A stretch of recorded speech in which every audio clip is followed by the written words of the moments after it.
Vivekananda Educational Institutions is a gateway to quality higher education. Admissions open now. மதிமுகவில் உட்கட்சி பூசல் நிலவக்கூடிய சூழலில் பரபரப்பான இந்த சூழலில் இன்று கூட்டம் நடைபெற்று கொண்டிருக்கிறது. இந்த கூட்டத்தில் ஆளுநரை நீக்க வலியுறுத்தி ஆர்ப்பாட்டம் நடைபெறும் உள்ளிட்ட 9 தீர்மானங்கள் நிறைவேற்றப்பட்டிருக்கின்றன. மதிமுக பொதுச் செயலாளர் வைகோ தலைமையில் நிர்வாக குழு கூட்டம் தற்போது நடைபெற்று வருகிறது. விவரங்களோடு செய்தியாளர் ராஜ்குமார் இணைந்திருக்கிறார். ராஜ்குமார், இன்றைய கூட்டத்தில் ஒரு உட்கட்சி பூசலுக்கு தீர்வு கிடைக்கும், அடுத்த நகர்வு என்னன்னு தெரிஞ்சிடும் அப்படின்னு நேத்திக்கே வைகோ சொன்னாரு. இப்ப 9 முக்கியமான தீர்மானங்கள் நிறைவேற்றப்பட்டிருக்கின்றன. என்னென்ன தீர்மானங்கள் கொஞ்சம் விரிவா சொல்லுங்க. பாலா, மதிமுகவினுடைய நிர்வாக குழு கூட்டம் அவைத் தலைவர் அர்ஜுனராஜ் தலைமையில் எழும்பூர் கட்சி அலுவலகத்தில் தொடங்கி நடைபெற்று வருகிறது. ஏற்கனவே முதன்மை செயலாளரினுடைய பொறுப்பிலிருந்து விலகுவதாக துரை வைகோ அறிவிப்பு செய்திருந்தார். அதே போல துணை பொதுச் செயலாளர் மல்லை சத்யா மீது நேரடியாக விமர்சனத்தை துரை வைகோ வைத்திருந்தார். இந்த சூழ்நிலையில் பரபரப்பான சூழ்நிலையில் தான் நிர்வாக குழு கூட்டம் தொடங்கி நடைபெற்று வருகிறது. இந்த கூட்டத்தில் சற்று நேரத்திற்கு முன்னதாக நிர்வாக குழு கூட்டத்தில் 9 தீர்மானங்கள் நிறைவேற்றப்பட்டிருக்கிறது. அந்த தீர்மானங்களில் மிக முக்கியமாக மதிமுகவினுடைய 32வது ஆண்டு விழா நடைபெற இருக்கிறது. மே 6ஆம் தேதியிலிருந்து மதிமுகவினுடைய தொண்டர்கள் இல்லங்களில் கொடியேற்றுவது, பொதுக்கூட்டங்கள் நடத்துவது, பல்வேறு நிகழ்ச்சிகளை நடத்த வேண்டும் என்று தீர்மானம் நிறைவேற்றப்பட்டிருக்கிறது. அதே போல தமிழ்நாடு ஆளுநர் RN ரவி மீது உச்சநீதிமன்றம் மிக கடுமையாக விமர்சித்திருக்கிறது. பல சட்ட மசோதாக்களை நிலுவையில் வைத்திருந்த அந்த நடவடிக்கை குறித்து விமர்சித்து தீர்மானம் நிறைவேற்றியிருக்கார்கள்.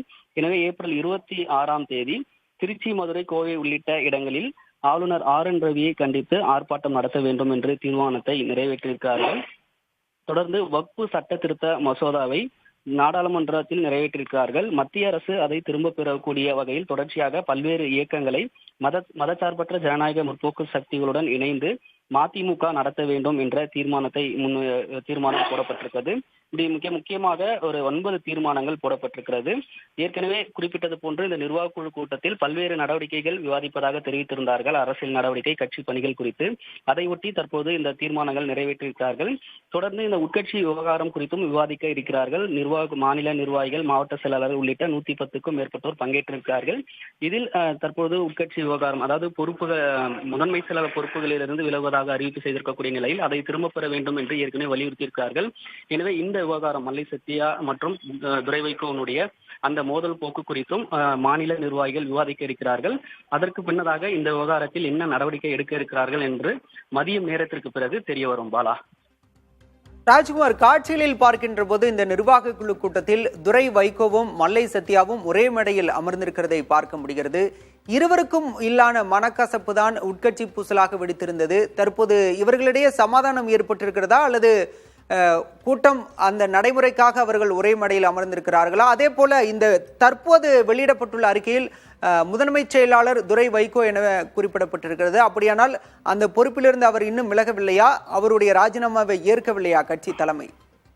அதாவது முதன்மை செயலாளர் பொறுப்புகளிலிருந்து விலகுவதாக துரை வைகோ அறிவிப்பு செய்திருந்தார் நேற்றைய தினம். ஆனால் இந்த பொறுப்புகளிலிருந்து பொதுவாகவே கட்சியினுடைய மாநில நிர்வாகிகள் அவர்களுக்கான பொறுப்பும் அல்லது பொறுப்புகளிலிருந்து விலகுவது குறித்து தலைமைதான் முடிவெடுக்க வேண்டும். எனவே நிர்வாக குழு கூட்டம் தற்பொழுது தொடங்கி நடைபெற்று வருகிறது. எனவே தற்போதைய சூழல் வரை முதன்மை செயலாளர் பொறுப்பில் அவர் இருப்பதால் தீர்மானம் அறிக்கையில் முதன்மை செயலாளர் என்று குறிப்பிடப்பட்டிருக்கிறது. அது மட்டும் இல்லாமல் பொதுவாகவே மாநில நிர்வாகிகள் இது போன்ற நிர்வாக குழு கூட்டம், மாவட்ட செயலாளர் கூட்டம் போன்றவை நடக்கும்போது மேடையில் பொதுச் செயலாளர், அவைத்தலைவர், துணை பொதுச் செயலாளர், முதன்மை செயலாளர் அமர்வது வழக்கம். எனவே அதன் அடிப்படையில் தான் இன்றைய கூட்டம், நிர்வாக குழு கூட்டம் நடைபெற்று வரக்கூடிய நிலையில் அந்த கூட்டத்தினுடைய மேடையில் வைகோவுடன் இவர்கள் அனைவருமே அமர்ந்திருக்கிறார்கள். அதே போன்று இந்த விவகாரம் ஏற்கனவே முதன்மை செயலாளர் பொறுப்புகளில் இருந்து விலகுவதாக துரை வைகோ அறிவிப்பு தெரிவித்து இருந்தாலும் நேற்று முதலே பல மாவட்ட நிர்வாகிகள், மாவட்ட செயலாளர் உட்பட துரை வைகோ பொறுப்புகளில் தொடர வேண்டும், கட்சியினுடைய எதிர்காலம், பணிகள் உள்ளிட்ட அனைத்து நடவடிக்கையிலும் அவருடைய பணி மிக முக்கியமாக தேவை, எனவே அவர் அறிவிப்பு செய்திருந்ததை திரும்ப பெற வேண்டும் என்று நிர்வாகிகளும் வலியுறுத்தி இருந்தார்கள்.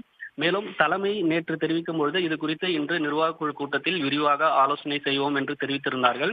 எனவே அதன் அடிப்படையில் இன்றைய நிர்வாக குழு கூட்டத்தில் இதை பேச இருக்கிறார்கள். இந்த கூட்டத்தில் பொறுத்தவரை துரை வைகோவுக்கு ஆதரவாக நிர்வாகிகளும், அதே போன்று மல்லை சத்யாவுக்கு ஆதரவான நிர்வாகிகளும் இந்த கூட்டத்தில் பேசுவார்கள் என்றுதான் நிர்வாகிகள் தரப்பிலிருந்து தகவல் தெரிவிக்கப்படுகிறது. எனினும் பொதுச் செயலாளர் வைகோ, அவைத்தலைவர் அர்ஜுனராஜ் உள்ளிட்ட நிர்வாகிகள் இந்த மோதல் போக்கு விவகாரத்திற்கு ஒரு முற்றுப்புள்ளி வைக்க வேண்டும், அதே போன்று இது அடுத்த கட்டத்திற்கு தொடரக்கூடாது என்று திட்டமிட்டிருக்கிறார்கள். அதன் அடிப்படையில் இந்த நிர்வாக கூட்டத்தில் இன்றைக்கான விவாதம் நடைபெறும். பொறுத்திருந்து பார்க்கலாம் ராஜ்குமார். இந்த நிர்வாக குழு கூட்டத்தில் உட்கட்சி பூசல் முடிவுக்கு வருமா என்பதை. விவரங்களுக்கு நன்றி Rajkumar. Vivekananda Educational Institutions is a gateway to quality higher education. Admissions open now.